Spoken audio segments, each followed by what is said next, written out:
My dear friends, yesterday we celebrated the solemnity of all the saints. That's why we talked about what is a saint, what are the roles they play in our lives, and why do we celebrate what we call as the solemnity of all the saints. Now, of course, the day after, which is today, the 2nd of November, we celebrate what we call as the commemoration of all the faithful departed.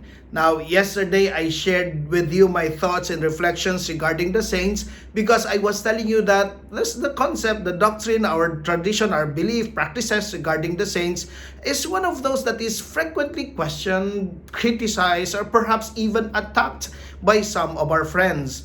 Well, in the same manner, if they always question us regarding the saints, our belief and doctrine about it, they also question us about our praying for the dead. That because for some of our friends, some religions would tell us that it is a futile practice, that there is really no effect to our praying for the dead. And so today, I would like once again to share with you some of my thoughts and reflections, and of course, go through the basic understanding in doctrine regarding our praying for the dead. Now, of course, my dear brothers and sisters, of course, when we talk about praying for the dead, it is connected to one doctrine that we have in the church. And what is that? The concept of purgatory. So, let me begin by talking about what is purgatory. And of course, we know that there's no better way of explaining, or rather perhaps defining, describing what purgatory is than go to the official source of our church, the Catechism of the Catholic Church, or simply called as the CCC. If you go to CCC, you go to paragraph 1030, there you have a definition of what purgatory is. In simple words, in my own words, 1030 would tell us that purgatory, or rather, that it says that any person who dies in the state of God's grace, but is imperfectly purified, will have to go through a certain process of purification or cleansing in order for him to have the holiness necessary for him to enter the kingdom of heaven. Now, that's very, very clear. So, you die in the state of grace, and yet you are imperfectly purified. That means you're not completely clean. Therefore, in a way, you are not yet worthy to enter the kingdom of heaven. You have to go through what we call as the process of purification. That is what we call as purgatory. That's why we call it purgatory. Purging, cleansing, purifying. Now, of course, that should remind you, even though that we are all called in the gospel yesterday, or rather in our feast yesterday, the solemnity of all the saints, I was telling you that there's only one calling for us. That at the end of our lives, we all enter heaven. That we all become saints. That not being able to enter the kingdom of heaven or reach heaven means that you have not reached your final and only destination. But even though we are all called by God to our the only final destination, which is heaven, remember we must wear the proper garment. Remember in the Gospel of St. Matthew, remember when Jesus gave the parable of the king who prepared a wedding banquet for his son. Remember, when the banquet was already ready, the king sent his servants to summon the invited guests. Unfortunately, remember, they ignored the invitation. Some of the servants, they mistreated. They even killed some. And finally, the king said, okay, go out to the streets. If those who have been invited to the wedding banquet are not willing to come to the wedding banquet, invite anyone you see in the street. So the servants went and invited all of those they find in the street, remember? And when the king went to the wedding banquet, he saw one man who was not properly dressed. He was not wearing the proper wedding garment, and he was thrown out. So even though we are all invited, as I said, again, the only destination, to the wedding banquet, to the kingdom of heaven, but we must be properly dressed for the kingdom of heaven. But some of us who might have died and yet imperfectly purified, that's why they have to go through a certain process of purification, purgation. That's why we call it as purgatory.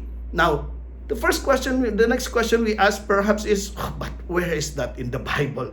Well, The purgatory is clearer in the New Testament, but allow me to go first to the Old Testament. If you go to the Old Testament, you go to the second book of Maccabees. Second book of Maccabees. Of course, okay, let's have a little Bible class here. Let's go to the context of the book of Maccabees. Remember the whole salvation history from creation. Remember until, of course, you have the chosen people of God, the Israelites. Remember that there was a time, I believe about 8th century, something like that, when the Babylonians was the superpower during that time. They were exiled, okay, out of Jerusalem, of the promised land. And it is only about the 5th or 6th century, by the way, we're talking about BC, before the time of Christ. When Persia at that time, well, the Babylonians exiled them, but the time of the Persians, when the Persians were the world power during that time, a certain king by the name of Cyrus allowed them to go back. They have been exiled, allowed them to go back. So it's a joyful event that finally, after being exiled, they are able to return to their own land. But the problem is, even though they were able to physically return to their own land, they were suppressed, repressed, or what's the perfect word for that? In short, they were not allowed to practice their beliefs. Remember that all the people during that time, all the people in the place are Gentiles. Persians are Gentiles. While the Israelites, of course, they are believers in God. They are Jews. Therefore, even though they were allowed to go back, they were not allowed to practice their religion. And aside from that, their belief. I don't know if there's already concept of religion, their belief. Now, of course, we know that aside from that, being Gentiles, the other people, the Gentiles were mistreating them. That's why it's sad. It's a mixed feeling, I would say. It's very happy that it's a joyful event that they were allowed to return. Unfortunately, it's also sad because even though they are back to their own land, but they were not allowed, they were suppressed in whatever they want to practice. And so one of them from among the Jews rose into power. His name is Judas Maccabeus. That's why the book is called as the Book of Maccabees. We have two books of Maccabees, the first book of Maccabees, second book of Maccabees. Okay? It is named Maccabees because these two books talk about the wars that Maccabees, being the leader of you call them Jewish warriors, soldiers, are being said or told stories about those wars that they won. Now, you go to the second book of Maccabees, you go to chapter 12. By this time, after winning all the wars, all the other wars, Judas Maccabeus with all his soldiers would attack certain cities that would mistreat, of course, the Jews. This time, reaching Jerusalem, they're going to attack Jerusalem. And at that time, we are told that Gorgias was the leader of the Gentiles during that time. He had 3,000 men and 400 horsemen. And so, Judas Maccabeus and his group is always outnumbered. They're always, the other side is always more powerful. But Judas Maccabeus would always win the war for one reason, which is found practically in the Old Testament. How I wish we can have a chance to talk about the journey of the Israelites. But anyway, they were winning all the wars because Judas Maccabeus said, let us put our trust in God. If God is with us, as they say, who can be against us? That's why they were winning wars. And so when they were attacking already Jerusalem, they won the war, but a lot of them died in the war. And because it's almost the end of the week, which is, of course, Sabbath. Remember, Sabbath, you're not allowed to work. That's why Judas Maccabeus retreated to a certain city called Adullam. Okay? Cleansed themselves and prepared themselves for Sabbath. And the day after, went back to gather all the bodies of those who have died. And you know what? When they were burying the bodies of those who have died, they realized that those who died have amulets inside their garments. Amulets. What are amulets? We all know that, right? Their belief in the pagan gods.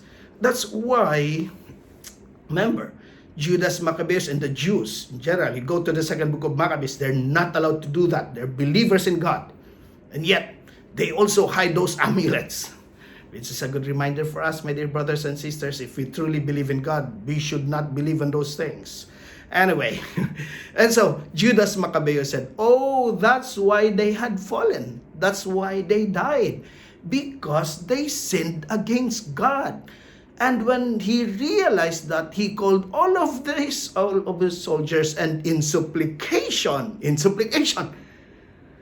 they prayed to God, asking God, of course, to forgive the sins of those who have died. There is very clear, my dear brothers and sisters. He called his soldiers in supplication. They called on God. They called on God to forgive the sins of those who have died. And so even in the second book of Maccabees, which is about 5th century BC, before the time of Christ, the Jews already believe in praying for the dead. Okay? And not only that, it did not end there. After all the supplications and prayers that the soldiers themselves did for their fellow soldiers who died, Judas Maccabeus had a collection of silvers among the soldiers, and they were able to collect 12,000 drachmas, silver drachmas. And what did they do with those? He sent the 12,000 silver drachmas to Jerusalem and asked the people of Jerusalem to pray for those who have died, that the Lord may forgive them for their sins. Now, that second book of Maccabees. Unfortunately, I would say that the Bible of the Protestants, they don't accept the book of Maccabees. The basic difference, right, regarding our Bible with the Protestant Bible. Of course, you are talking about the New Testament. Go back again, a little Bible class here. New Testament, Old Testament. In the New Testament, we don't have problems with the Protestants. We have the same number, of course, of books. We have 27.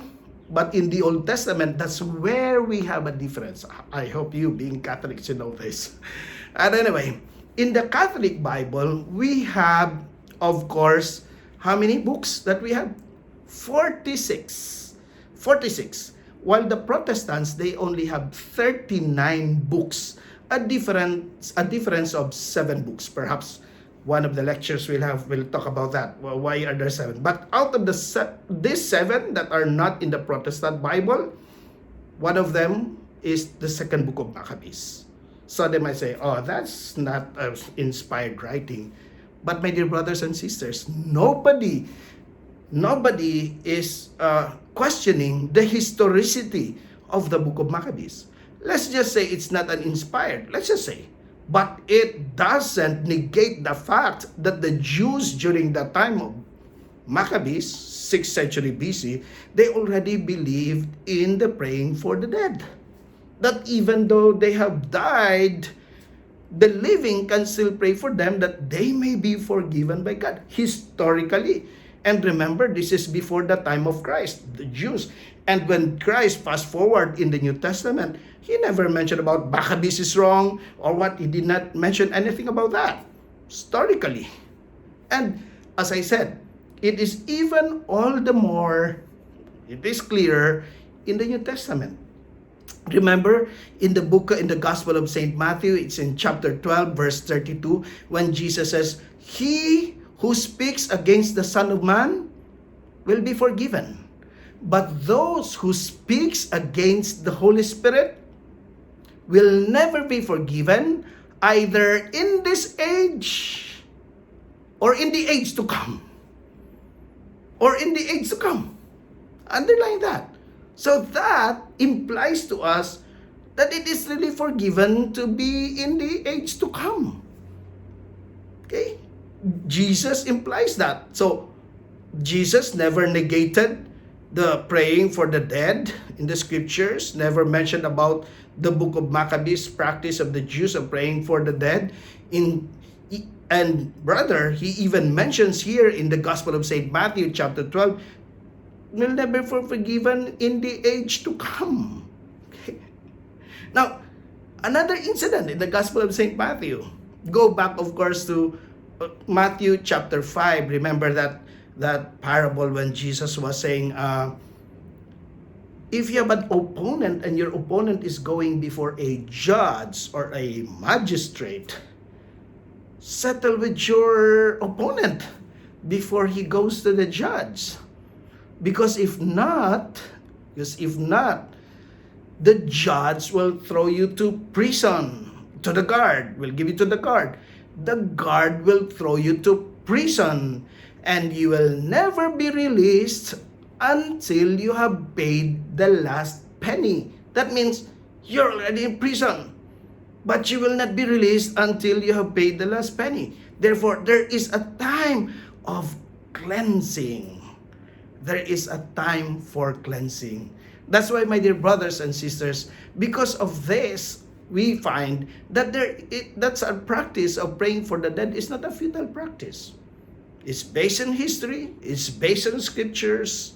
We have seen that indeed, the praying for the dead is not a futile practice. Rather, even from before the time of Christ up to the time of Christ, handed on to us in the living tradition, that we can really pray for the dead.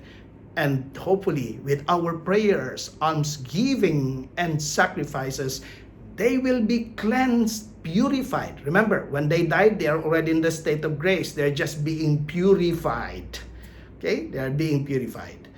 That through our prayers and sacrifices, they may be perfectly purified and hopefully will attain the holiness that is necessary for them to enter the kingdom of heaven. Now, my dear brothers and sisters, remember again that purgatory is a temporary state. It is not forever.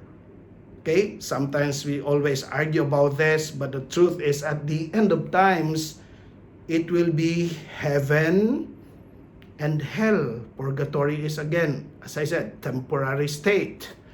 Okay? At the end of times, it's either you really are in heaven or in hell. Okay? That's why today, in the commemoration, take note, my dear brothers and sisters, we say commemoration. It's not a feast.